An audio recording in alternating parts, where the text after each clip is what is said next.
안녕하세요. 매일 새로운 사연을 전하는 읽어주는 사연 라디오입니다. 구독과 좋아요, 많은 공유 부탁드립니다. 오늘의 사연 시작하겠습니다.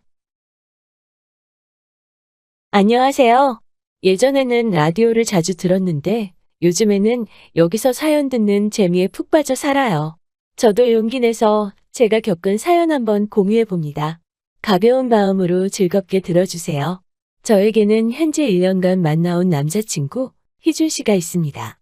나이는 저보다 4살 많고 현재 모 문화센터에서 수영 강사로 일하고 있어요. 만나게 된 계기는 특별하지 않아요. 제가 그 문화센터의 회원이었거든요. 오래 알고 지낸 사이는 아니지만 성실하고 자상한 사람이지요. 새벽 6시에 수영에 가면 생각보다 나이 지긋하신 어머님들이 많이 오세요. 저는 그중 유일한 20대였던 것 같아요. 그러다 보니 강사인 오빠 입장에서도 눈에 띄었겠지요. 처음에는 회원과 강사로서 간단하게 인사 정도만 나누던 사이였는데 어느 순간 보니 따로 연락도 주고 받고 있더라고요. 그리고 누가 먼저라고 할 것도 없이 자연스럽게 연인 사이로 발전했어요. 언젠가부터 우리가 결혼하면 이라고 이야기를 해대던 오빠와 달리 저는 결혼 생각이 없었어요. 그건 바로 저희 엄마를 위해서였지요. 사실 제 나이 10살 때 엄마와 아빠는 이혼하셨어요. 동네 어른들 말씀에 의하면 아빠가 그때 동네에 혼자 살던 젊은 여자랑 바람이 나서 그렇다더라고요. 그 이후로 아빠는 지금까지 소식 한 번 없으시고 양육비 한 번 보내주신 적도 없으세요. 게다가 아빠가 떠나신 직후 당시 엄마는 저를 데리고 반지하 월세방에서 생활하시고 계셨는데 엎친 데 덮친 격으로 집주인이 보증금을 올려달라고 했다나 봐요. 결국 올려줄 돈이 없었던 엄마는 저를 데리고 살던 집에서 쫓겨나듯 나와야만 했고 그 이후로 저를 데리고 숙식이 되는 식당에서 지내게 되셨지요. 아무튼 이렇게 짧게 줄여서 이야기했지만 얼마나 많은 서름과 힘든 일을 겪어오셨는지 모릅니다. 그때부터 지금까지 엄마는 아파도 병원 한번 제대로 못 가시고 여태껏 힘들게 저를 위해 살아오셨어요. 그리고 저도 그에 보답하고자 죽기 살기로 공부해서 여기까지 왔네요. 여담이지만 치과는 정말 돈이 없으면 못 가는 거나 마찬가지더라고요. 그걸 깨달았을 때 무조건 치대를 가겠다고 마음 먹었어요. 그래서 나중에 제가 치과를 개원하면 꼭 문턱이 낮아서 누구나 드나들 수 있는 치과를 차려야겠다는 다짐을 했지요. 그렇지만 막상 치대를 졸업하니 이제 개원하는 게 일이더라고요. 페이닥터도 생각했지만 그러면 또 너무 일에만 매달려 살아야 하는데 더 이상 그렇게 살고 싶지는 않더라고요. 하지만 다른 친구들처럼 집이 부유해서 혼자 병원을 차릴 형편도 아니었고요. 게다가 요즘 치과가 워낙 많다 보니까 시설이나 환경을 갖춰놓고 시작하지 않으면 안 될 것 같더라고요. 이리저리 궁리하고 고민한 끝에 동기 2명과 동업하는 형태로 치과를 개원하기로 했어요. 다행스럽게도 저희 엄마도 의사 실력도 중요하지만 사람들이 아무래도 겉모습도 많이 보지 아니하면서 외형과 설비가 어느 정도 받쳐줘야 한다는 점에 동의하시고 이해해 주셨기 때문에 노후자금 탈탈 털어서 개원에 보태주셨지요.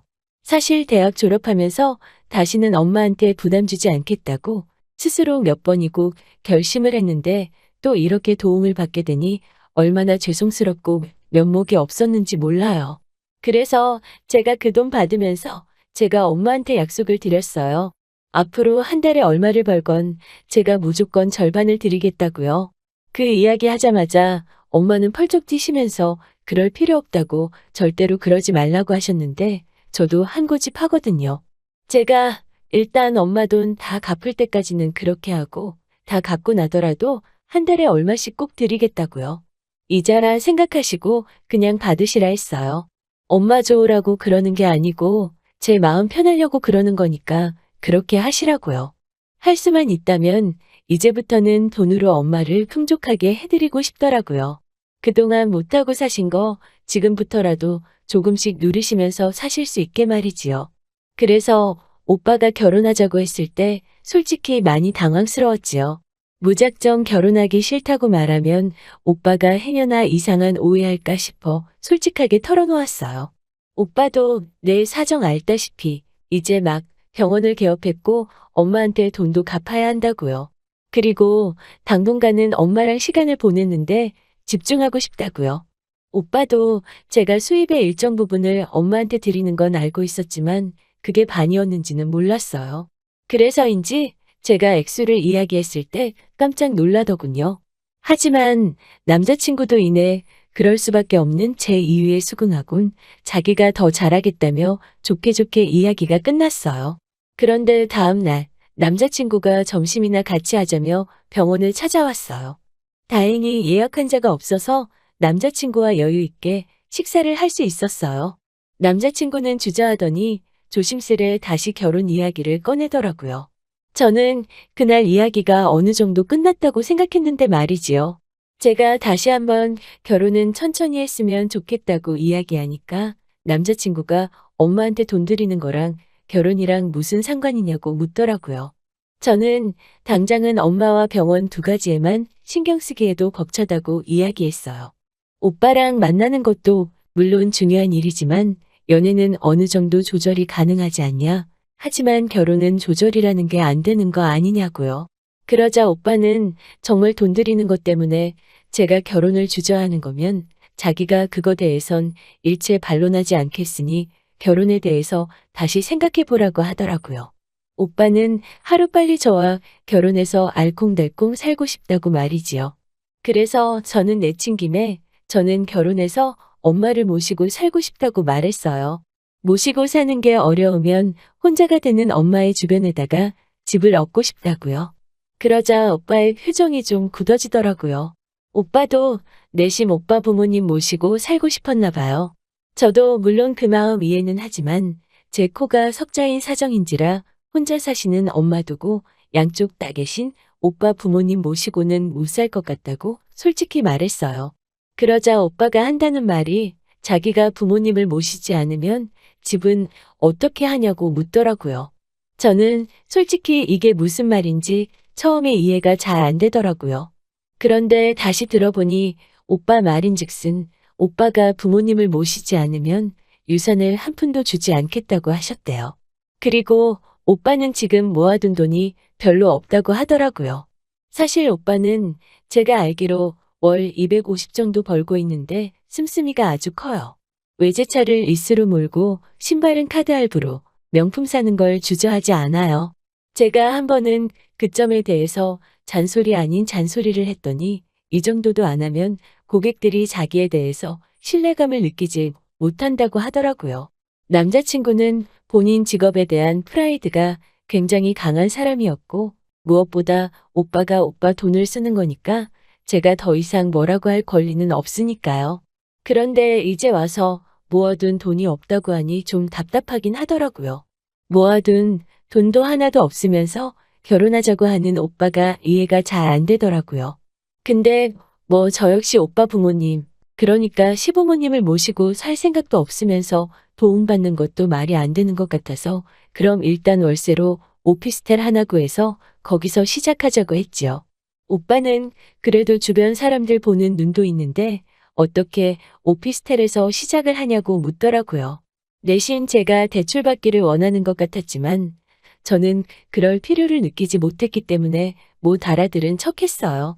저는 그리고 결혼 비용은 반반 부담하자고 말했어요. 최대한 검소하게 하자고요. 그러자 오빠가 한다는 말이 주변 사람들이 자기 여자친구가 치과 의사라는 거 다 아는데 어떻게 그러냐고 묻더군요. 사실 여기서부터 뭔가 이상하다는 생각이 들었어요. 아무튼 말 나온 김에 결혼에 대해서 이런저런 이야기가 오가기 시작했지요.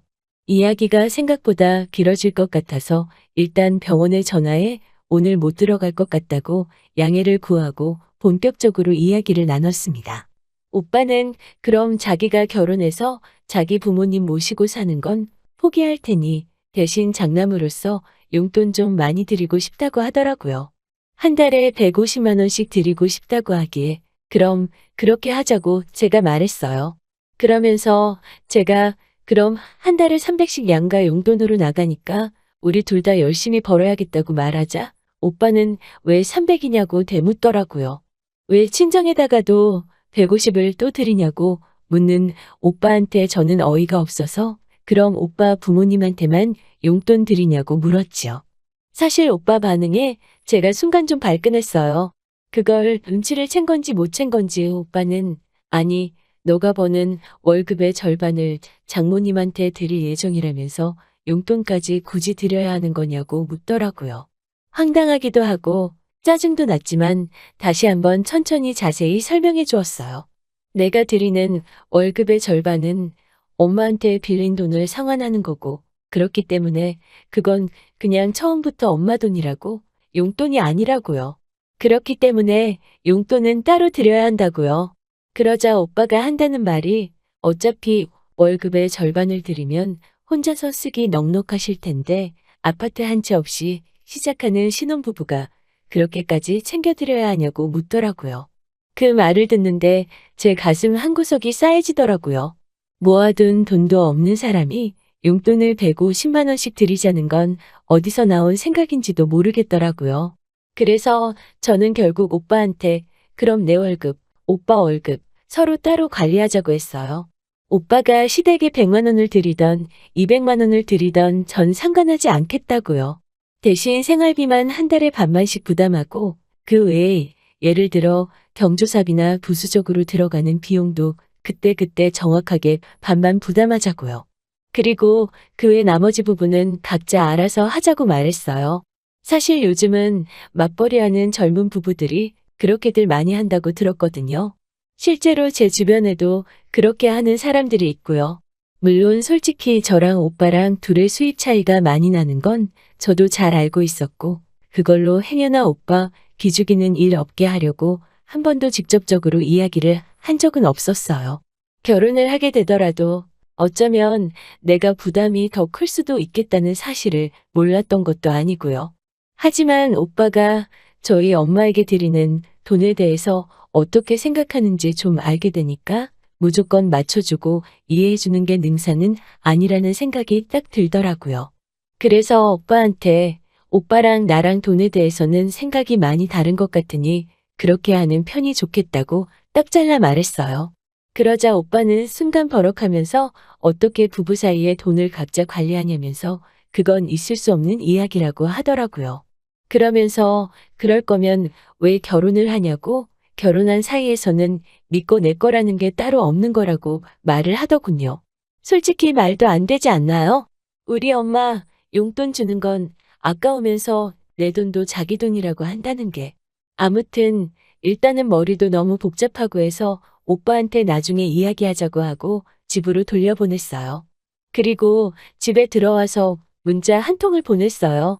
우리 결혼은 다시 한번 생각해 보자고 말이지요. 생각이 복잡하니까 당분간은 연락하지 않았으면 좋겠다고요.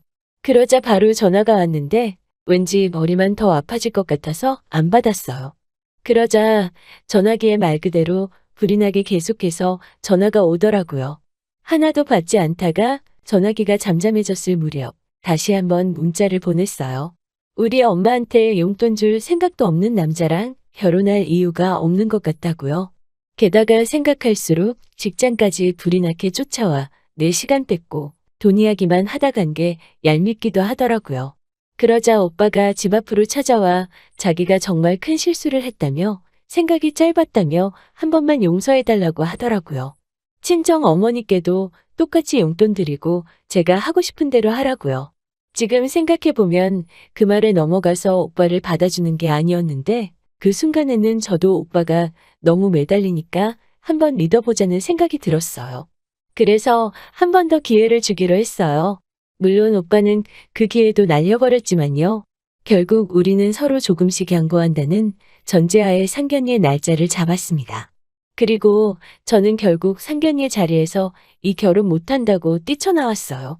일반적인 상견례 자리에서 나올 법한 이야기가 오가고 있는 중에 예비 시어머니, 그러니까 오빠의 어머니께서 하나둘씩 트집을 잡으시기 시작했기 때문이에요. 일단 저희가 월세로 살기로 한 것부터 문제를 삼으시더라고요. 그러면서 아니 둘 중에 한 사람이라도 능력되면 대출받아 아파트 들어가면 좀 좋지 않냐면서 저를 흘겨보시더라고요. 저희 엄마는 그런 건 애들도 아니고 다 큰 성인들이 알아서 계획하겠지요라고 말씀하셨어요. 그러자 어머님은 아니 대출 받아서 아파트 사면 집값 오를 거고 그러면 재산 되고 좋지 않냐고 하더라고요. 그래서 제가 깊은 한숨 끝에 그럼 제가 알아보겠다고 하자 하게 되면 명의는 오빠 명의로 하라고 하시는 거예요. 제가 그래서 제가 대출을 받는데 왜 오빠 명의로 하나요라고 물었지요. 그러자 원래 큰 계약은 남자 이름으로 하는 거라고 하시는 거예요. 거기서부터 어이가 없었는데 한술 더 떠서는 집안 경조사 날짜, 재산 날짜 적힌 종이를 저에게 주시더라고요. 저는 나도 이제 가족이니까 알아두라고 주시는구나 생각하고 있었는데 갑자기 아무리 병원 일이 바빠도 거기 적힌 날짜는 잊지 말고 다 챙겨야 한다고 하시는 거예요. 그러더니 이제 예단 얘기가 나오자 난리도 아니더라고요. 지금도 어이가 없어서 헛 웃음이 나오는데 일단 예단으로 1억을 요구하더라고요. 정말 당황스럽더라고요. 막말로 오빠가 집을 해오는 것도 아니고 직장이 탄탄한 것도 아닌데 말이지요. 계속해서 하시는 말씀이 자기는 몇백짜리 밍크코트를 사주고 신우한테는 명품 가방 하나를 해주고 신우가 현재 살고 있는 집 부엌을 리모델링 해주고 침대를 바꿔주고 무슨 말도 안 되는 이야기들을 당연하다는 표정으로 요구하시더라고요. 결국 저희 엄마가 한마디 하시더라고요. 아들 가진 유세 들어만 봤지 이런 경우는 처음 봤다고 말이지요. 저 역시 도저히 짜증이 나서 엄마한테 일어나시라고 하고 저도 같이 일어나서 그냥 저 이 결혼 안 할게요. 이러고 나와버렸네요. 이튿날 오빠가 또 병원으로 찾아왔더라고요. 저는 사람들 보는 눈도 있고 해서 병원 앞 카페에 가 있으라고 했어요. 카페로 가니 오빠와 함께 어머님도 나와 계시더라고요. 어머님은 제게 어제 일은 너도 실수한 거 알지라면서 그래도 우리 아들이 하도 너 아니면 안 된다고 해서 우리 쪽에서 없던 일이다 이해하고 넘어가기로 했다고 하시더라고요. 저는 벙찐 표정으로 어머님, 어제 제 얘기 못 들으셨냐고 저희 결혼 안 한다고 말씀드렸어요. 그러자 어머님은 도대체 뭐가 문제인지 모르겠다고 말씀하시더라고요. 저는 양쪽 집안이 어느 정도 비슷해야 되는데 이건 뭐 정신적인 면도 경제적인 면도 하나도 비슷한 구석이 없으니 앞으로 맞춰가며 살기는 어려울 것 같아서 안 되겠다고 했지요. 솔직히 이때는 저도 더 이상 예의 차리고 할 정신도 없었어요. 오빠한테도 터놓고 말했지요. 오빠도 정신 차리고 살아. 솔직히 오빠 나이가 지금 32인데 모아둔 돈도 하나도 없으면서 그렇게 외제차 타고 할부로 명품 사고 할 때야 지금?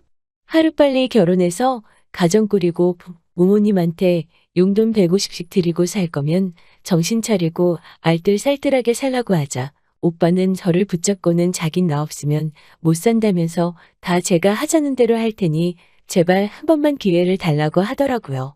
하지만 아무리 곰곰이 생각해봐도 오빠가 그저 나를 지갑이나 ATM 정도로만 생각한 것 같더라고요. 지금 이해하고 넘어간다고 해도 어느 순간 또 제가 친정에 뭐 조금이라도 하면 노발대발 할 것 같고 저도 오빠 쪽에서 요구하는 거 다 해낼 자신도 없고요. 그래서 냉정하게 우린 인연이 아닌 것 같다고 서로 어울리는 짝 만나자고 뒤돌아섰어요. 뒤통수에는 오빠와 오빠의 엄마가 서로를 탓하며 왈가왈부하는 소리가 들렸지만 제가 신경 쓸 바인가요? 그리고 헤어진 지 한 달쯤 지났을 무렵 우연히 그 사람의 소식을 알게 되었어요. 저랑 헤어지기가 무섭게 오빠 어머님이 오빠를 결혼 중매회 사에다가 등록했다나 봐요. 그러면서 자기 아들은 의사급 여자 아니면 안 만난다고 전에 만나던 여자도 치과 의사였다고 하더래요.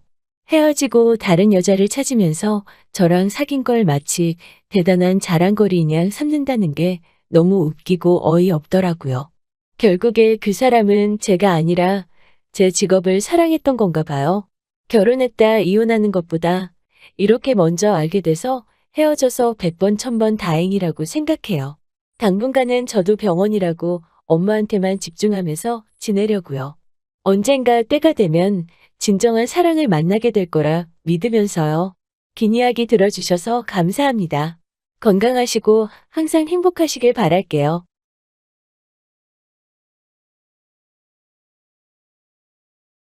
긴 이야기 들어주셔서 감사합니다. 오늘의 사연은 여기까지입니다. 구독과 좋아요, 알람 설정해주시면 앞으로 더 좋은 사연으로 찾아오겠습니다. 감사합니다.